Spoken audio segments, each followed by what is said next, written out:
ಇನ್ನೇನು ಕೆಲವೇ ದಿನಗಳಲ್ಲಿ ರಾಜ್ಯದಲ್ಲಿ ವಿಧಾನಸಭೆ ಕಲಾಪ ಶುರುವಾಗಲಿಕ್ಕಿದೆ. ಈ ಮಧ್ಯದಲ್ಲಿ ಆಡಳಿತ ಪಕ್ಷವನ್ನು ಕಟ್ಟಹಾಕೋದಕ್ಕೆ ವಿಪಕ್ಷ ಒಂದಷ್ಟು ತಯಾರಿಯನ್ನು ಮಾಡಿಕೊಳ್ತಾ ಇದೆ. ಆದರೆ ಈ ಮಧ್ಯದಲ್ಲಿ ಸದನದಲ್ಲಿ ಸರ್ಕಾರವನ್ನು ಕಟ್ಟಿಹಾಕೋದಕ್ಕೆ ಬಿಜೆಪಿ ಸಕಲ ತಯಾರಿಯನ್ನು ಮಾಡಿಕೊಳ್ತಾ ಇದೆ. ವಿಪಕ್ಷ ನಾಯಕ ಆರ್ ಅಶೋಕ್ಗೆ ಬಣ ಕಿತ್ತಾಟವೇ ದೊಡ್ಡ ಟೆನ್ಷನ್ ಆಗ್ಬಿಟ್ಟಿದೆ. ರಾಜ್ಯ ಬಿಜೆಪಿಯಲ್ಲಿ ವಿಜಯೇಂದ್ರ ವರ್ಸಸ್ ರೆಬಲ್ಸ್ ಬಣ, ತಟಸ್ಥ ಬಣದಲ್ಲಿ ಗುರುತಿಸಿಕೊಂಡಿರುವಂತಹ ವಿಪಕ್ಷ ನಾಯಕ ಅಶೋಕ್ ಸದನದಲ್ಲಿ ಎರಡು ಬಣಗಳ ಜೊತೆ ನಿಲ್ಲೋದು ಹೇಗೆ? ಬಿಜೆಪಿ ಮಾತ್ರವಲ್ಲ, ಜೆಡಿಎಸ್ ನಾಯಕರು ಕೂಡ ಮುಖ್ಯ ಆಗಿದ್ದಾರೆ. ಇದರಲ್ಲಿ ಸರ್ಕಾರದ ವಿರುದ್ಧ ಹೇಗೆ ಹೋರಾಟವನ್ನು ನಡೆಸಬೇಕು, ಎಲ್ಲರ ವಿಶ್ವಾಸಕ್ಕೆ ಪಡೆಯೋದೇ ಇದೀಗ ವಿಪಕ್ಷ ನಾಯಕ ಆರ್ ಅಶೋಕ್ಗೆ ದೊಡ್ಡ ಸವಾಲಾಗ್ಬಿಟ್ಟಿದೆ.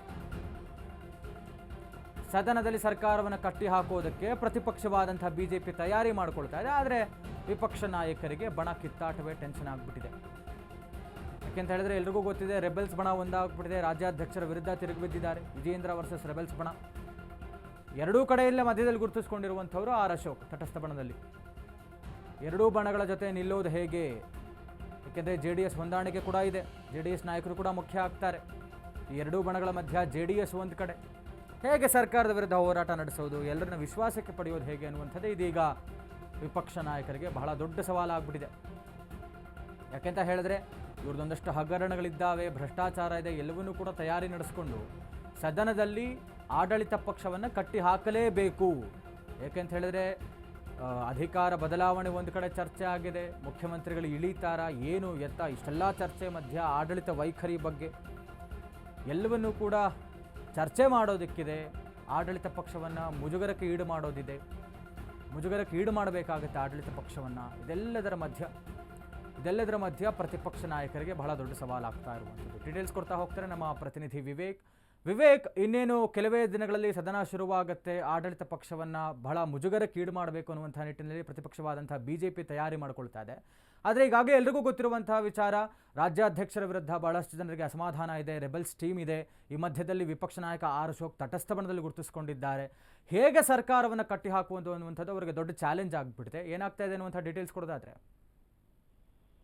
ಸಂತೋಷ್, ಈಗಾಗಲೇ ಆಗಸ್ಟ್ 11ನೇ ತಾರೀಕಿಂದ ಅಧಿವೇಶನ ಕೂಡ ಪ್ರಾರಂಭ ಆಗಲಿದೆ. ಆ ಅಧಿವೇಶನದಲ್ಲಿ ಯಾವ ರೀತಿಯಾಗಿ ಸರ್ಕಾರದ ವಿರುದ್ಧ ಹೋರಾಟ ಮಾಡಬೇಕು ಅಂತ ಈಗಾಗಲೇ ವಿರೋಧ ಪಕ್ಷಗಳು ಸಿದ್ಧವಾಗ್ತಿದ್ರೆ, ಆ ವಿರೋಧ ಪಕ್ಷದಲ್ಲೇ ಒಂದಿಷ್ಟು ಗೊಂದಲ ಕಂಡು ಬರ್ತಾನೆ ಇದೆ. ಸಾಕಷ್ಟು ದಿನಗಳಿಂದ ಕೂಡ ಅಷ್ಟೇ ಬಿಜೆಪಿಯ ರಾಜ್ಯಾಧ್ಯಕ್ಷರಾದಂತಹ ವಿಜಯೇಂದ್ರ ಅವರು ಬದಲಾಗಬೇಕು ಅನ್ನೋ ಒಂದು ಕೂಗು ದೊಡ್ಡ ಮಟ್ಟದಲ್ಲೇ ಕೇಳಿ ಬರ್ತಾ ಇದೆ. ಅದರ ವಿರುದ್ಧವಾಗಿ ರೆಬಲ್ಸ್ ಬಣ ಕೂಡ ಒಂದು ದೊಡ್ಡ ಹೋರಾಟನ ನಡೆಸ್ತಿದೆ. ಈಗಾಗಲೇ ದೆಹಲಿ ನಾಯಕರಿಗೂ ಕೂಡ ಭೇಟಿ ಮಾಡೋದು, ಪದೇ ಪದೇ ವಿಜಯೇಂದ್ರ ಅವರ ವಿರುದ್ಧ ಹೋರಾಟ ಮಾಡೋದು, ಬಂಡಾಯ ಹೇಳೋದು, ಈ ರೀತಿಯಾದ ಒಂದಿಷ್ಟು ವಿಷಯಗಳು ರೆಬಲ್ಸ್ ಬಣದಿಂದ ಕಂಡು ಬರ್ತಾನೆ ಇದೆ. ಮತ್ತೆ ಈಗಲೂ ಅಷ್ಟೇ ರೆಬಲ್ಸ್ ನಾಯಕರು ಕೂಡ ದೆಹಲಿಯಲ್ಲೇ ಬೀಡು ಬಿಟ್ಟಿದ್ದಾರೆ. ಅದನ್ನ ಹೊರತುಪಡಿಸಿ ವಿಪಕ್ಷ ನಾಯಕರು ಕೂಡ ಡೆಲ್ಲಿ ಪ್ರವಾಸದಲ್ಲಿದ್ದಾರೆ.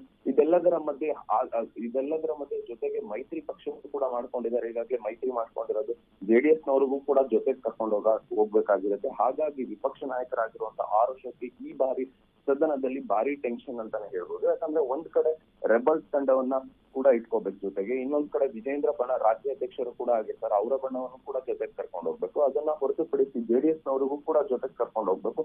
ಅಂದ್ರೆ ಮೂರು ಭಾಗಗಳಿಗೂ ಕೂಡ ಒಟ್ಟಾಗಿ ಕರ್ಕೊಂಡು ಹೋಗೋದಕ್ಕೆ ವಿಪಕ್ಷ ನಾಯಕರಾಗಿರುವಂತ ಆರ್ ಅಶೋಕ್ಗೆ ಹೈ ಟೆನ್ಷನ್ ಅಂತಾನೆ ಹೇಳ್ಬೋದು.